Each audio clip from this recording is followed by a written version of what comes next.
Paz do Senhor a todos, sejam bem-vindos, né, a mais uma escola dominical. Nós estamos iniciando hoje. Eu queria pedir para que você curvasse a sua cabeça. Vamos orar, em colocar diante de Deus essa aula, essa ministração. Senhor Deus e amado Pai, nesse momento nós estamos em Tua presença, Senhor. Eu quero Te glorificar e Te bendizer pelas Tuas misericórdias e pela Tua graça sobre as nossas vidas. Ó Pai querido, que se renovam a cada manhã. Obrigado, Senhor, por mais uma oportunidade de estarmos aqui. Eu quero, Senhor, Te agradecer pelo Teu cuidado e Teu favor, Senhor, nesses dias que nós temos passado, ó Pai, de dificuldade, de isolamento social. Que o Senhor possa abençoar, Senhor, essa pessoa que está nos assistindo nesse momento, com a Tua palavra, com a Tua consolação, com o Teu favor, Senhor. Que o Senhor possa, Pai, vir consolar essas vidas que estão sofrendo e que estão precisando, Senhor, da Tua intervenção, da Tua ajuda nesse momento. Nós oramos assim em nome de Jesus. Amém. Irmãos, mais uma vez eu quero dizer, em nome da diretoria da nossa igreja, em nome da superintendência, que nós estamos em isolamento social e por isso estamos ministrando a escola dominical pelo nosso canal no YouTube. E hoje nós estamos ministrando a lição de número 5 da classe de adultos, Nós estamos ministrando essas últimas semanas, a classe de adultos. E o título geral da classe dos adultos é A Igreja Eleita, redimida pelo sangue de Cristo e selada com o Espírito Santo da promessa. Ela tem como base a carta, a epístola de Paulo aos Efésios, e hoje nós iremos ministrar sobre a partir do capítulo 2, dos versículos 1 a 10, e o título da lição de hoje é Libertos do Pecado para uma Nova Vida em Cristo. Essa é a lição de número 5 ministrada hoje. O texto áureo vai dizer o seguinte: Mas Deus, que é riquíssimo em misericórdia, pelo seu muito amor com que nos amou, estando nós ainda mortos em nossas ofensas, nos vivificou juntamente com Cristo. Efésios, no capítulo 2, versículos 4 e 5. A verdade prática nos ensina que, por meio da maravilhosa graça divina, fomos libertos do pecado, perdoados e salvos da condenação, e ainda recebemos o direito à vida eterna. A leitura bíblica em classe encontra-se em Efésios, no capítulo 2, como eu falei, versículos 1 a 10, que diz assim: E vos vivificou, estando vós mortos em ofensas e pecados, em que noutro tempo andastes segundo o curso desse mundo, segundo o príncipe das potestades do ar, do espírito que agora opera nos filhos da desobediência, entre os quais todos nós também antes andávamos nos desejos da nossa carne, fazendo a vontade da carne e dos pensamentos, e éramos por natureza filhos da ira, como os outros também. Mas Deus, que é riquíssimo em misericórdia, pelo seu muito amor com que nos amou, estando nós ainda mortos em nossas ofensas, nos vivificou juntamente com Cristo, pela graça sois salvos. E nos ressuscitou juntamente com Cristo, e nos fez assentar nos lugares celestiais em Cristo Jesus, para mostrar nos séculos vindouros as abundantes riquezas da sua graça, pela sua benignidade para conosco em Cristo Jesus. Porque pela graça sois salvos, por meio da fé. Isso não vem de vós, é dom de Deus, não vem das obras para que ninguém se glorie, porque somos feitura sua, criados em Cristo Jesus, para as boas obras, as quais Deus preparou para que andássemos nelas. Nós temos aqui, irmãos, nós estamos refletindo, na verdade, sobre a carta do apóstolo Paulo aos Efésios, e hoje nós vamos refletir, vamos trabalhar em cima de um dos textos mais conhecidos da Bíblia, e ele é uma das doutrinas mais básicas da nossa fé, que é a salvação pela graça. A salvação não vem das obras, ela vem da graça de Deus. E como eu já falei, o título de hoje é Libertos do Pecado para uma Nova Vida em Cristo. O objetivo geral da lição de hoje é revelar que a graça salvadora de Cristo nos garante a vida eterna e não as nossas obras, as nossas atitudes religiosas, a nossa religiosidade e piedade, mas que a graça salvadora de Cristo nos garante a vida eterna. Esse é o objetivo geral. Se a gente conseguir alcançar esse objetivo, nós já teremos concluído a nossa intenção. Os objetivos específicos da lição de hoje são 3. O primeiro é refletir sobre a nossa natureza pecaminosa. O segundo, explicar que fomos vivificados pela graça de Deus. E o terceiro, desculpe, eu escrevi errado aqui, informar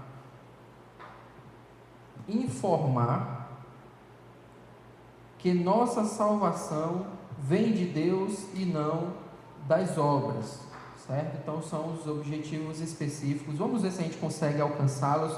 Com a graça e misericórdia de Deus, sim, conseguiremos. A introdução nos ensina que a presente sessão do capítulo 2, versículos 1 a 10 de Efésios, apresenta relevantes aspectos doutrinários da salvação, soteriológicos.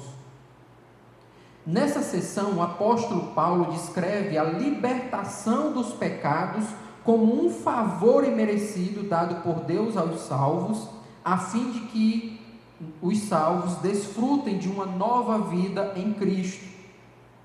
Então, esses versículos do capítulo 2, versículos 1 a 10, ele vai tratar de assuntos acerca da salvação e da nossa situação antes do nosso encontro com Cristo e a nossa situação depois do nosso encontro com Cristo. O primeiro item tem como título a antiga natureza morta em ofensas e pecados. No início da epístola, o apóstolo lembra que antes da regeneração, ou seja, antes de nascermos de novo, nós todos estávamos mortos em ofensas e pecados e éramos por natureza filhos da ira. Então, de acordo com o apóstolo Paulo, aqui em Efésios, no capítulo 2, versículos 1 a 3, nós estávamos mortos nos nossos delitos, nas nossas ofensas e pecados, e éramos por natureza filhos da ira. Essa era a nossa condição antes de termos um encontro com Cristo.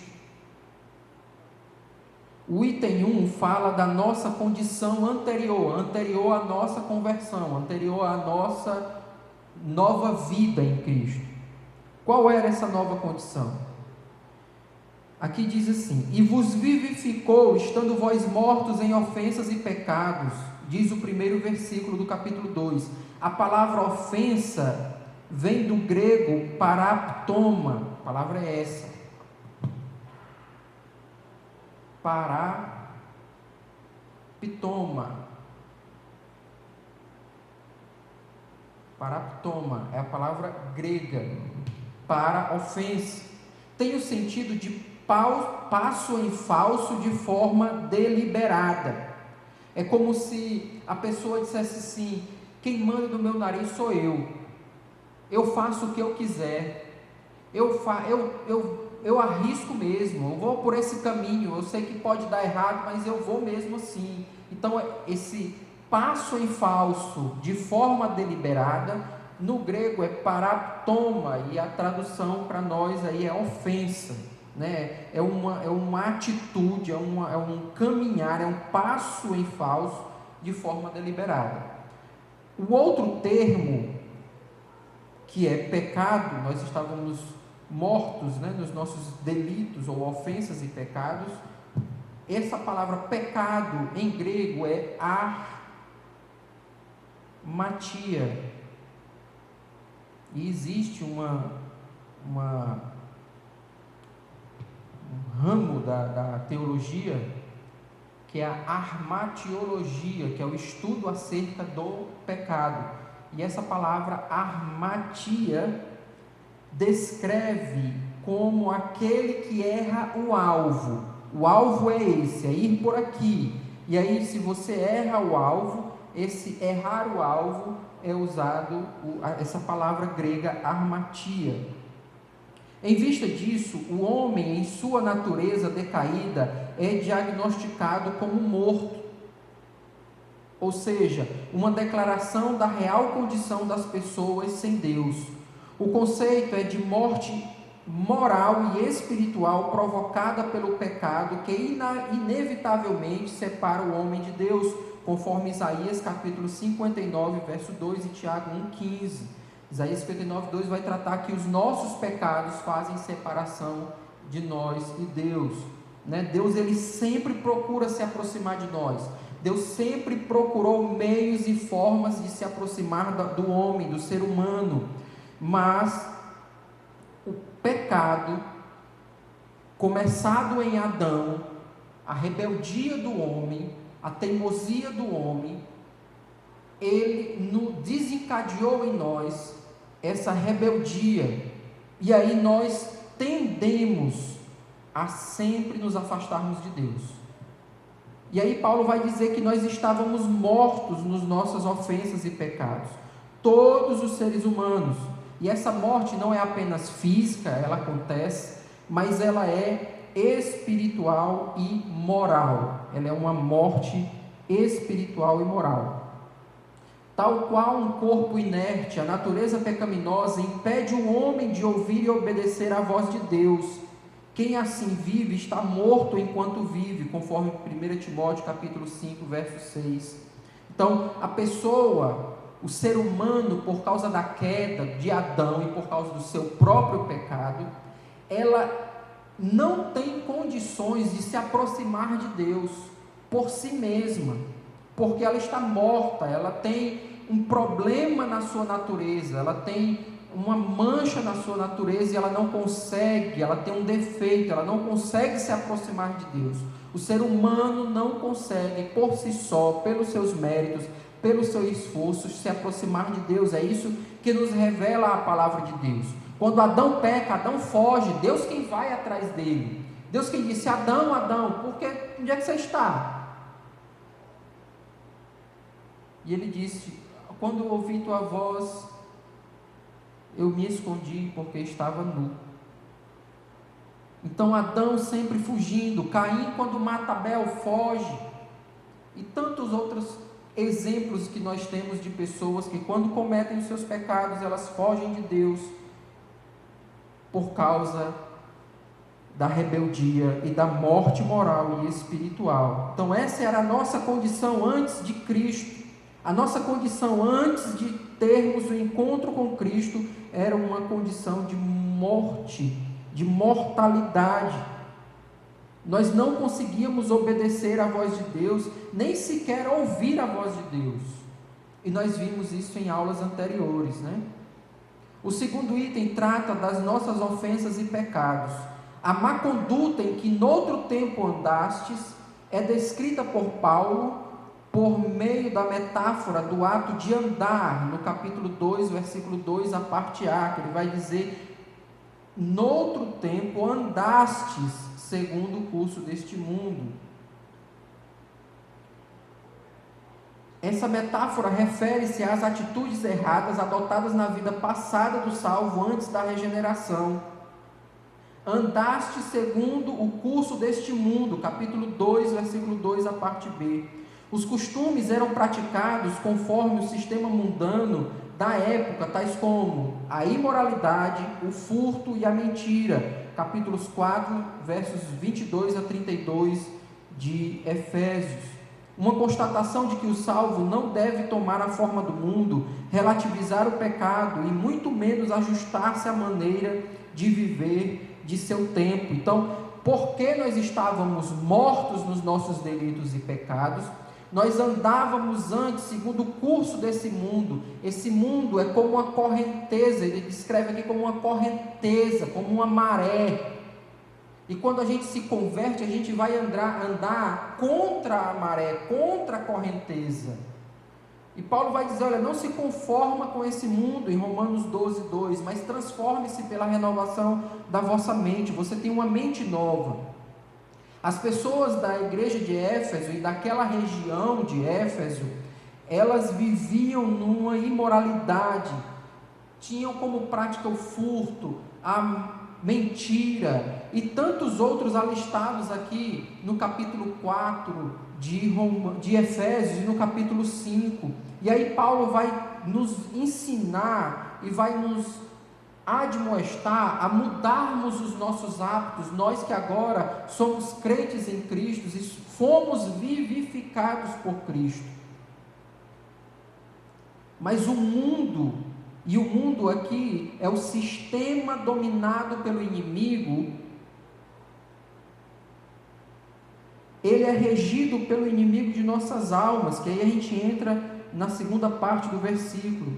Andaste segundo o príncipe da potestade do ar. É ele quem domina esse sistema, esse mundo, as ideias,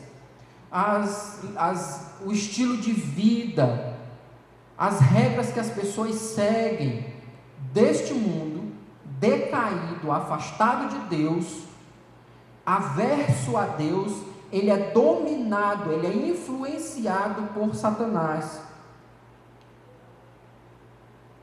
O príncipe da potestade do ar é uma alusão a Satanás, que exerce autoridade sobre os poderes do mal. Indica que os agentes malignos têm a capacidade de influenciar os homens desobedientes e incrédulos. 2 Coríntios, no capítulo 4, versículo 4, nos revela, o apóstolo Paulo também,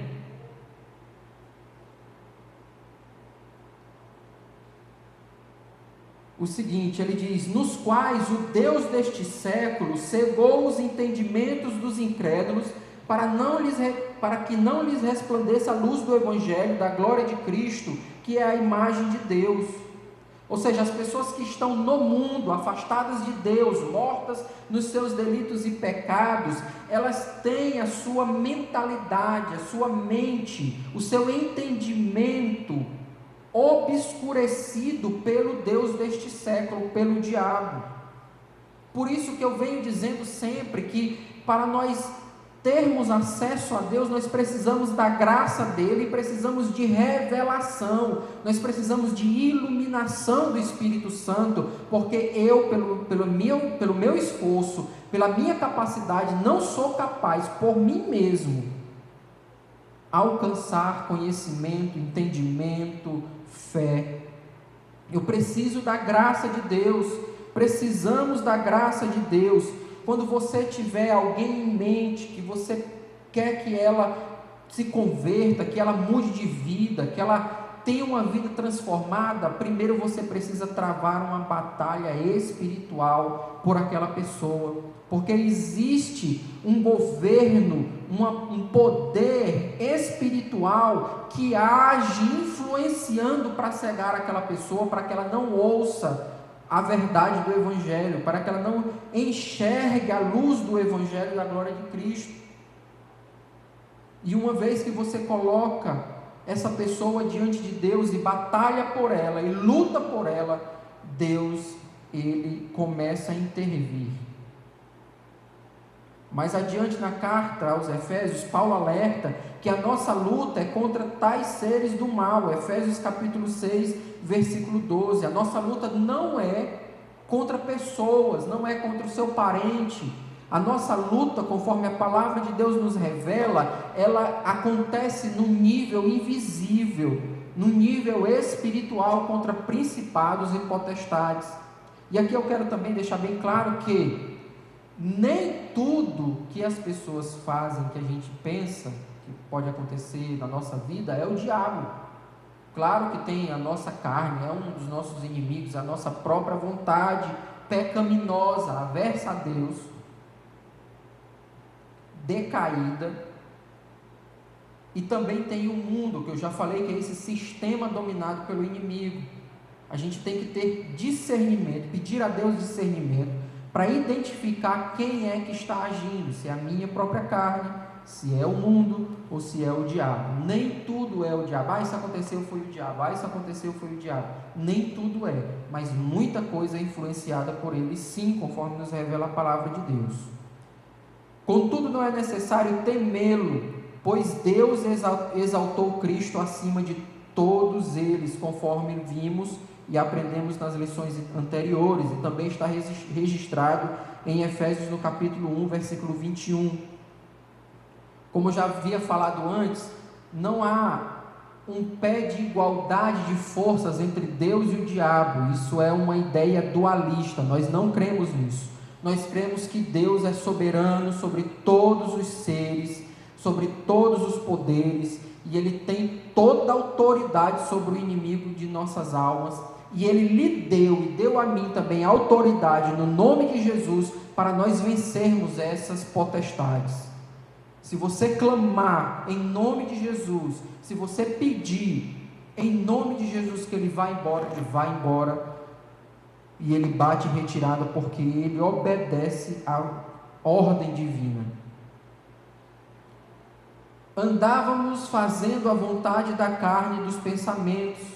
Refere-se à inclinação para fazer o mal, algo inerente à natureza humana, conforme Gênesis 6:5, que vai revelar que a atitude do ser humano no princípio da criação, quando Adão ele desencadeou o pecado, ele pecou com Eva no jardim do Éden, que desencadeou o pecado e a morte veio ao mundo, e toda a criação do universo, dos céus e da terra foram abalados, foi nos transmitido uma tendência, uma natureza decaída. Nossa imagem de Deus ela foi afetada, e a gente percebe isso desde a mais tenra idade.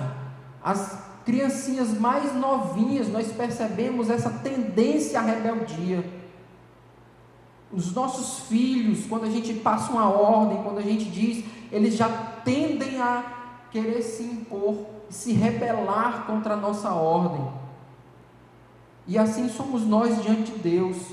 É claro que uma criança, ela não tem consciência de pecado, ela ainda vive na inocência, até o momento em que ela chega a uma determinada idade, que eu não tenho como determinar, porque não é padrão, não existe um padrão de idade para determinar que uma criança passe da sua situação de inocência para a situação de consciência de pecado. Por isso que Jesus vai dizer que o reino de Deus é das crianças, porque elas não têm consciência do pecado, e para eu fazer parte do reino de Deus, eu tenho que me fazer como uma criança, inocente, sem malícia, sem maldade.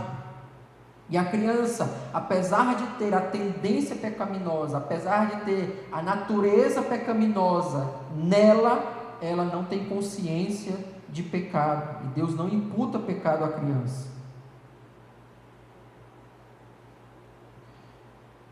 Estão incluídos nessa afirmação: andamos fazendo a vontade da carne e dos pensamentos no passado. Estão incluídos aqui os pensamentos pervertidos e a prática de todos os desejos desordenados da carne. Como resultado, éramos filhos da ira, isto é, condenados e desprovidos do favor paulino. Paulo sublinha que essa era a nossa condição, no capítulo 4, verso 18 de Efésios. Ele diz assim: estávamos entenebrecidos no entendimento, separados da vida de Deus, pela ignorância que há nos gentios, pela dureza do coração. Essa era a nossa situação antes de Cristo. E é interessante que aqui a Bíblia nos revela que nós éramos filhos da ira e não filhos de Deus, como algumas pessoas acreditam que são.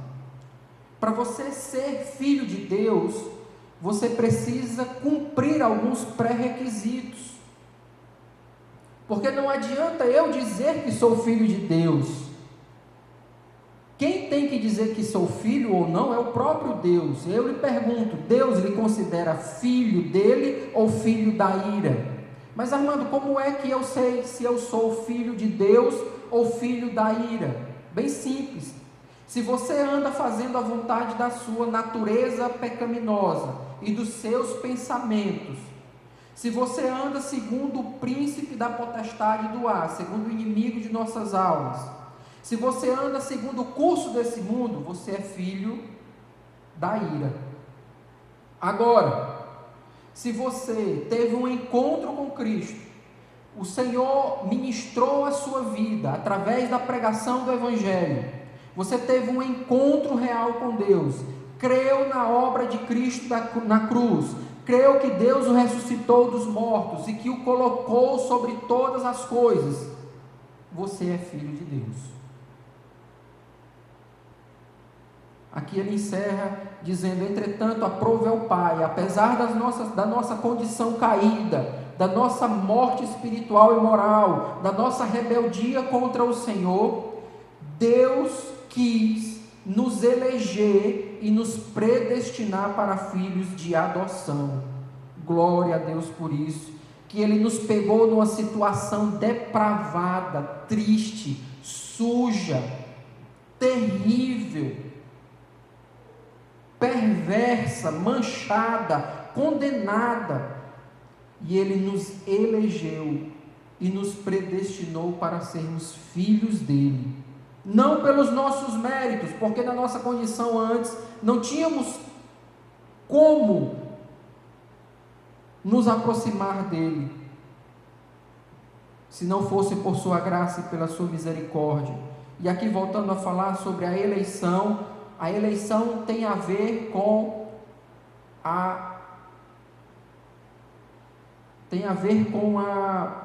o plano de Deus de escolher para si um povo.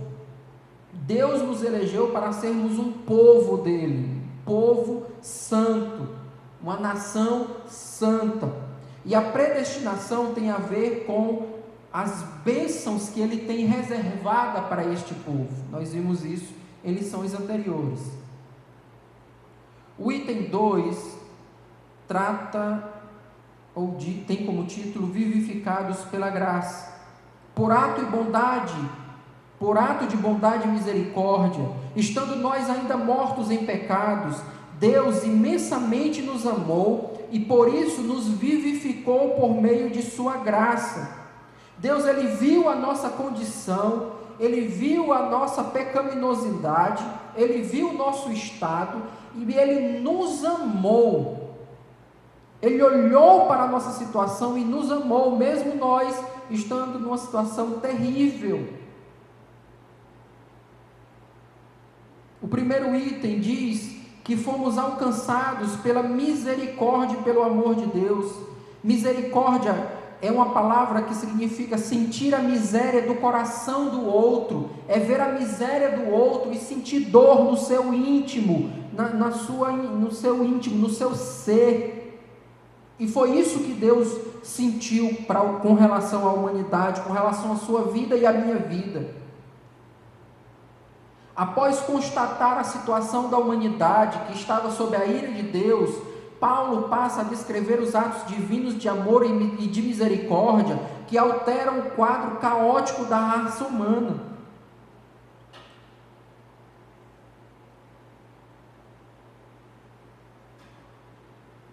Começando com uma conjunção adversativa, o apóstolo declara exultante: nós estávamos mortos, estávamos numa situação difícil, mas não foi o ponto final. Nós éramos filhos da ira, rebeldes, estávamos entenebrecidos no entendimento, mortos nas nossas ofensas e pecados, mas a sua história não acabou na sua desgraça. A sua história não terminou naquela situação em que você estava morto. Deus se aproximou de você e de mim, porque Ele é riquíssimo em misericórdia. Eu me lembro do texto de Jonas, quando Deus chega para Jonas e disse: Jonas, vai na cidade de Nínive e traz uma mensagem dura para ela, porque eu vou trazer castigo para aquelas pessoas terríveis. E Jonas disse: eu não vou não, sabe por quê? Porque o Senhor é coração mole. Esse pessoal vai ouvir essa mensagem, vai se arrepender, o Senhor não vai destruir eles não, e eu quero que o Senhor destrua mesmo. Deus, Ele é coração mole. Aquelas pessoas se arrependeram quando ouviram a mensagem de Jonas, mesmo Jonas não querendo ir. Sabe o que aconteceu? Deus perdoou o pecado deles.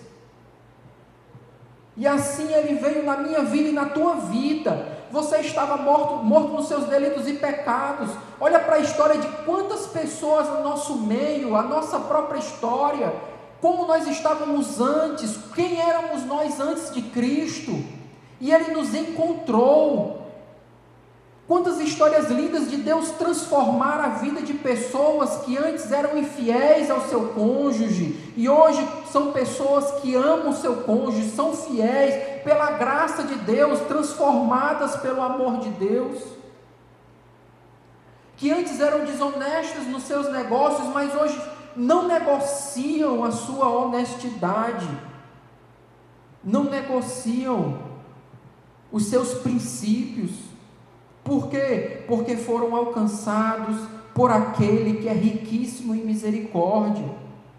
Aí ele diz: mas Deus, pelo seu muito amor com que nos amou, mudou a minha história e a sua história, nos deu dignidade, antes que nós não tínhamos dignidade, não tínhamos respeito nem por nós mesmos, hoje somos respeitados pelas pessoas, pela obra que Cristo fez em nós. O ato de misericórdia implica compaixão e simpatia para com os indignos. A carta aos Efésios ensina que ao prover à humanidade o meio de escape da merecida ira, Deus não se mostra apenas misericordioso, mas abundante em misericórdia. Sabe por quê? Porque o ofendido aqui era Deus. Deus era o ofendido. Quando nós pecamos, quando nós falhamos, quando nós maltratamos os nossos semelhantes, quando nós maltratamos o nosso cônjuge, quando nós maltratamos os nossos filhos, os nossos pais, quando nós nos desobedecemos às nossas autoridades, nós não estamos ofendendo apenas essas pessoas, nós estamos ofendendo a pessoa de Deus. Ofendemos a Deus quando colocamos qualquer coisa acima dele, qualquer coisa como prioridade. Deus é irrelevante, Deus é a última opção nas minhas prioridades. Quando eu faço isso, eu ofendo a Ele, que me amou de uma forma extraordinária, mesmo eu não merecendo. Mas Ele é abundante em misericórdia. A sua riquíssima misericórdia procede do seu muito amor com que nos amou. A Bíblia enfatiza que foi a magnitude desse amor que motivou a nossa salvação. 1 João 4,9 vai dizer que Ele, não fomos nós que o amamos primeiro, mas Ele nos amou primeiro. Glória a Deus. Estou aqui hoje, estamos aqui hoje, estamos de pé, estamos lendo a palavra e tendo revelação. Nós oramos e Ele nos ouve, nós pedimos e Ele nos dá, nós choramos e Ele nos consola, porque primeiro Ele nos amou, porque primeiro Ele se aproximou de nós, Ele decidiu te abraçar, te trazer para junto dEle. O item 2 fala que fomos vivificados por sua graça. Descrevendo as dádivas divinamente concedidas aos salvos, o apóstolo enfatiza que o amor de Deus nos alcançou, estando nós ainda mortos em nossas ofensas. Isso significa que não éramos merecedores desse amor, mas que mesmo assim, Deus nos vivificou juntamente com Cristo. Essa frase quer dizer que nascemos de novo, conforme João 3,3, que diz que aquele que nascer da água do Espírito, esse é o que pertence ao reino dos céus. Não estamos mais mortos, pois Cristo nos deu outra vez vida. Fomos vivificados sem mérito algum. Tudo foi efetivado por meio da sua graça, o favor imerecido. Capítulo 2, versículos 8 e 9. Eu quero dizer para você que se você está numa condição de morto, se você ainda está preso nos seus delitos e pecados, se você ainda anda no curso desse mundo, nas ideias que esse mundo ensina, naquilo que o filme ensina, naquilo que os amigos da roda ensinam, naquilo que as pessoas más ensinam, naquilo que a novela ensina, o seriado ensina, naquilo que as faculdades afastadas do pensamento de Deus ensinam. Eu não estou falando aqui que toda faculdade, todo ensino é averso a Deus, mas muitos são. E a gente precisa, claro, invadir esses lugares com a palavra de Deus, com o nosso testemunho, com o conhecimento de Deus, de forma eloquente, de forma prudente, sábia. E devemos sim ocupar locais da faculdade, de conhecimento, mas nesses ambientes, e não só de faculdade, mas nos ambientes de trabalho, nos ambientes entre os amigos incrédulos, nós temos que ter cuidado com a influência dessas pessoas sobre a nossa vida, enquanto que a Bíblia nos ensina a sermos luz do mundo e sal da terra, e nós devemos influenciá-los, porque eles já estão na sujeira, e nós temos como ajudá-los a se limpar, e aí a gente leva também sujeira para eles, isso não está correto. Nós devemos fazer a diferença, porque nós não estamos mais mortos nos nossos delitos e pecados, nós fomos vivificados, hoje nós temos condições de ouvir e discernir a voz de Deus, hoje eu posso ler a palavra e compreendê-la, pela luz do Espírito Santo que me orienta, que me ensina, porque eu fui vivificado com Cristo Jesus, pois um dia a sua graça chegou a mim, um dia o Evangelho de Jesus chegou até mim, e eu ouvi essa palavra, e esse ouvir gerou fé no meu coração, e ao gerar fé eu respondi crendo, e essa resposta gerou salvação. O item 3 ensina que fomos exaltados por sua graça. O apóstolo dos gentios ainda destaca que o poder de Deus nos ressuscitou juntamente com Cristo, nos fez assentar nos lugares celestiais em Cristo Jesus. Observe que a palavra juntamente indica que Deus concede ao homem os mesmos benefícios alcançados por Cristo, a ressurreição, a vida eterna e o galardão nos céus. Olha que coisas maravilhosas o perdão de Deus, a graça de Deus nos concede. A gente merece isso? De maneira nenhuma. Nós merecemos a condenação, nós éramos filhos da ira por causa dos nossos pecados. Nós não tínhamos méritos, nós só tínhamos deméritos. Assim, ao conceder tais bênçãos, ressurreição, vida eterna e galardão dos céus, Deus mostrou aos homens as abundantes riquezas da sua graça. É como se nós fôssemos, aqui eu vou fazer uma analogia, uma figura de linguagem para a gente poder entender isso. O quão chocante é essa graça? É como se nós fôssemos um bandido, um adolescente infrator, entrássemos na casa de um pai de família, tentássemos saquear tudo dele, humilhamos o pai de família, humilhamos a sua família, matamos o seu filho, e tempos depois esse pai nos encontra aprisionado, porque matamos o seu filho, e ele poderia nos matar ali se ele quisesse, mas ele olha para nós, estende as suas mãos amorosas, nos perdoa o nosso crime, a nossa ofensa, e nos oferece a herança que era para o filho morto. Todas as riquezas, todas as bênçãos que deveriam ir para o filho que eu matei, elas vieram para mim. Essa é uma pequena analogia do escândalo da graça, da grandiosidade do amor e da riqueza de Deus sobre nós. Conforme Efésios 2:7, nós ratificamos que a salvação e seus privilégios são conferidos pela imensurável graça de Deus, o favor divino e merecido. Terceiro e último ponto, trata da salvação, não vem das obras.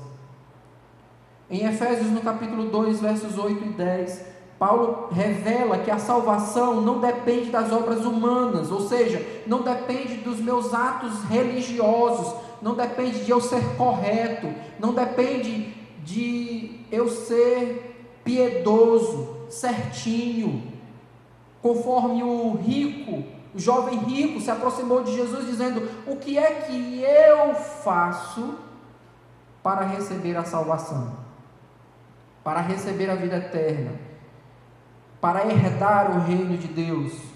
Jesus diz: cumpre os mandamentos, não matarás, não furtarás e etc. Ele disse: tenho cumprido todas essas coisas desde a minha mocidade. Jesus diz: falta uma coisa, porque Jesus ele não cita o primeiro mandamento, que é amar a Deus sobre todas as coisas. Jesus deixa de fora esse mandamento. E Jesus diz: te falta uma coisa, vai e vende tudo que tem e dá aos pobres. E aí a Bíblia ensina que esse jovem baixou a cabeça, triste, e foi embora porque era muito rico, e aí ele amava mais as riquezas do que a Deus. Sempre nos falta algo. Por mais que eu cumpra praticamente todos os mandamentos, sempre vai faltar alguma coisa, porque eu não tenho força, porque eu tenho uma natureza tendenciosa ao pecado, à rebelião. Não adianta pelos meus esforços, pelos nossos esforços. E aí, Armando, o que é que eu faço? Se não é pelos meu esforço, se não é por eu ser correto e direito. Paulo revela isso no versículo 8, porque pela graça sois salvos por meio da fé. Agora, uma vez salvo, nós fomos salvos para praticar as boas obras. A salvação, ela tem como finalidade nos ajudar a sair da sujeira que nós estávamos. É como a criança que se alimenta da areia, enquanto que o pai está oferecendo a melhor comida que vai nutri-la, que vai ajudá-la a crescer, que vai ajudar a desenvolver os anticorpos necessários, que vai ajudá-la a crescer com saúde. E a criança rejeita aquilo, taca a mão na comida preparada, balanceada, nutritiva, e taca a mão na sujeira, taca a mão na areia e lambe a areia. Assim somos nós, longe de Deus. E aí Deus vem até nós nessa situação, na sujeira, no lamaçal, e diz assim: olha, você está nessa situação terrível, mas eu vou lhe limpar, eu vou lhe tratar, eu vou lhe tomar do colo, vou lhe tratar, vou lhe transformar. Para quê? Para eu voltar para a sujeira? Para eu voltar para o pecado? Não. Para eu agora viver uma vida correta, para eu andar de forma correta. Então a finalidade da salvação é dar uma nova chance, é reescrever a história da pessoa.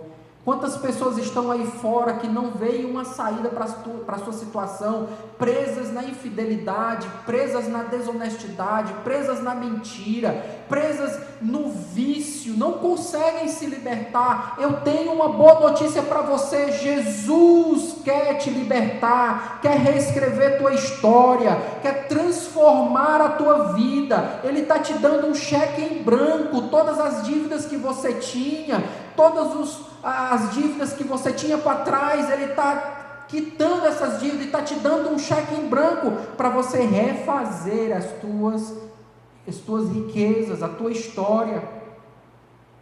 Ele está te dando uma folha em branco para você reescrever a sua história. E aí eu lhe pergunto: você já estava no lamaçal do pecado, na sujeira, na ofensa, na desobediência, na morte, e você quer continuar lá, uma vez salvo, uma vez tendo a oportunidade de mudar de história? Claro que não. A finalidade da salvação é para que nós vivamos uma vida de boas obras. Como diz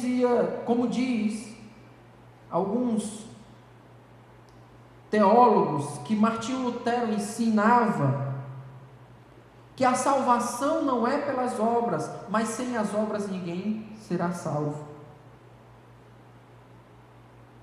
Ou melhor, a salvação não é pelas obras, mas quando eu sou salvo, eu tenho obras.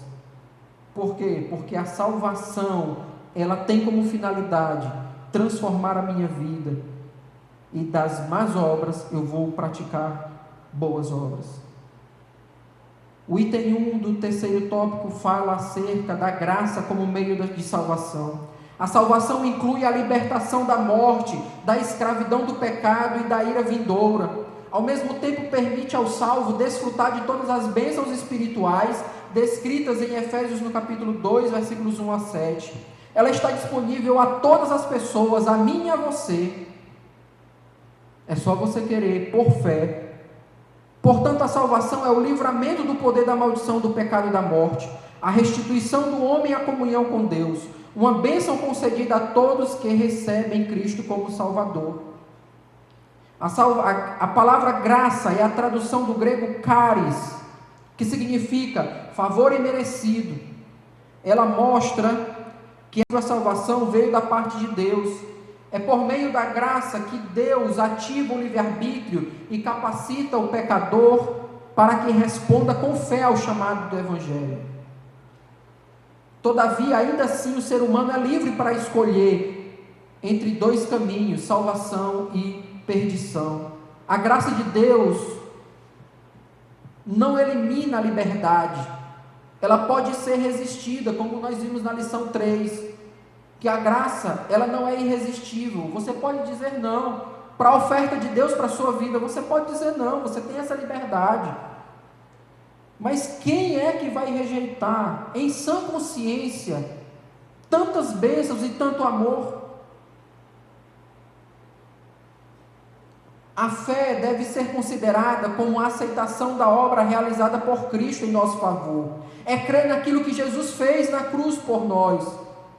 Ela é a resposta à graça de Deus. Uma vez que Deus está te oferecendo uma oportunidade de você mudar e você crer, essa é a resposta à graça de Deus.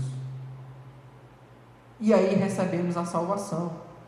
O item 2, para nós encerrarmos, trata das obras como evidência de salvação.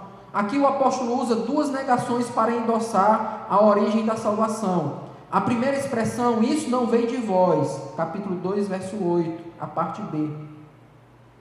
Trata da salvação pela graça que provém de Deus. É Ele quem planejou, quem arquitetou, quem agiu e quem confirmou a salvação. Pela graça que provém de Deus. A segunda ratifica que a salvação não vem das obras, o que indica não se tratar de recompensa de algum ato humano.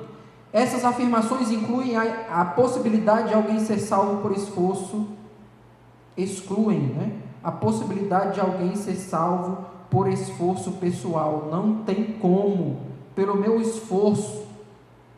Por isso que com Deus não tem como haver uma relação de mérito e demérito. Eu recebo essas coisas de Deus porque eu mereço, e eu recebo ou não recebo aquelas outras porque não mereço, porque Deus não nos trata assim. Porque se Deus nos desse o que nós merecemos e deixasse de nos dar o que não merecemos, nós mereceríamos o inferno e não mereceríamos a sua presença.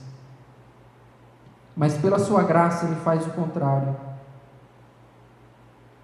Como a salvação é uma realidade, é uma realização divina, agora nós somos feitura sua, criados em Cristo para as boas obras. Olha a finalidade da salvação. Ela nos leva, ela nos conduz para vivermos uma vida correta, substituirmos a vida de morte por uma vida realmente verdadeira, uma vida abundante. Uma transformação ocorreu, agora em Cristo somos uma nova criatura e as coisas velhas passaram.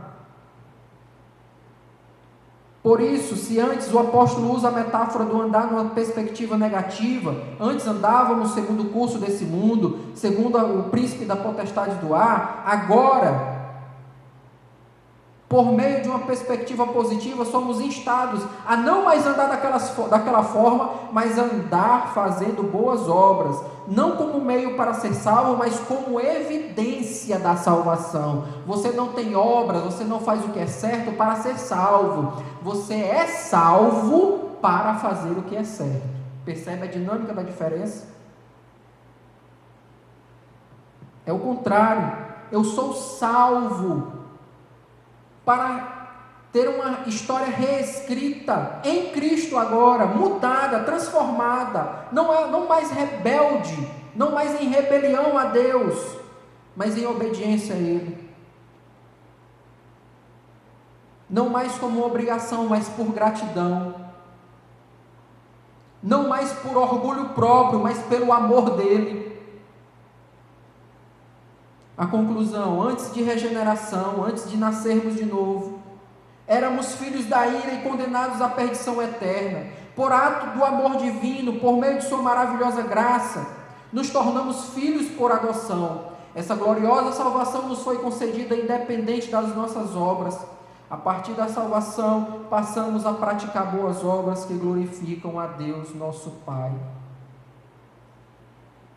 Eu não sei como está a sua situação nesse momento, a sua relação com Deus, como é o histórico da sua vida, mas independente de como você esteja, eu quero lhe dizer que existe um Deus amoroso, que tem um amor que excede o nosso entendimento, e Ele tem usado essa mídia, esses momentos, essa situação na sua vida, para se aproximar de você, para chegar junto de você, porque Ele te ama de uma forma extraordinária. Eu não seria capaz de mensurar, de falar, porque é inefável o tamanho do amor dEle por você, pela sua vida.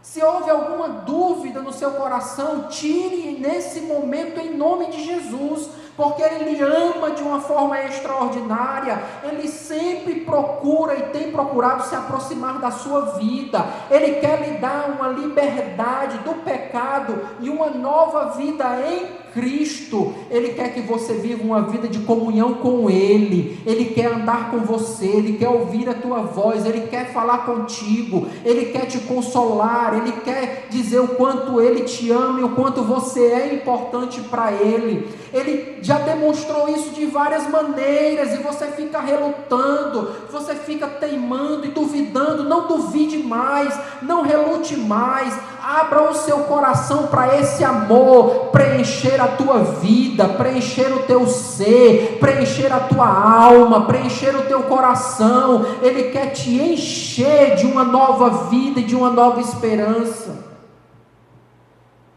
É isso que eu aprendo e tenho aprendido nesses versículos. E se Ele fez isso na minha vida, Ele também fará na sua. Eu gostaria aqui de fazer uma oração por você e por todos nós. Curva a sua cabeça, feche seus olhos e vamos orar. Senhor, muito obrigado pelas tuas misericórdias que são riquíssimas e pelo teu amor com que nos amou, que nos vivificou, estando nós mortos das nossas ofensas e delitos. Obrigado, Senhor amado, porque o Senhor se aproximou de nós, e nós que éramos, ó Pai, filhos da ira, hoje somos filhos de Deus. Obrigado, Senhor, por essa oportunidade. Obrigado porque o Senhor nos deu uma salvação, e essa salvação nos ajuda a reescrever a nossa história. Uma nova vida é gerada em nós. Senhor, se nesse momento tem alguém, ó Pai amado, que está, ó Deus, crendo nessa ação do Senhor, que o Senhor possa, ó Pai amado, confirmar no coração dela, que ela foi perdoada, que ela foi lavada, que ela foi justificada, e que ela agora é salva na pessoa de Jesus. Senhor, recebe essa pessoa na tua família, no teu corpo, ó Pai amado, que o Senhor possa fazê-la, ó Pai, parte deste povo, ó Deus, do povo eleito e predestinado por Ti. Deus querido, consola toda dor, toda angústia do seu coração, que o Senhor possa preencher todas as áreas da sua vida, ó Pai amado, e que nesse momento teu Espírito possa trazer entendimento, luz ao coração dela, ó Deus, em nome de Jesus, eu te oro e te agradeço, amém. Que Deus abençoe vocês em Cristo Jesus, amém.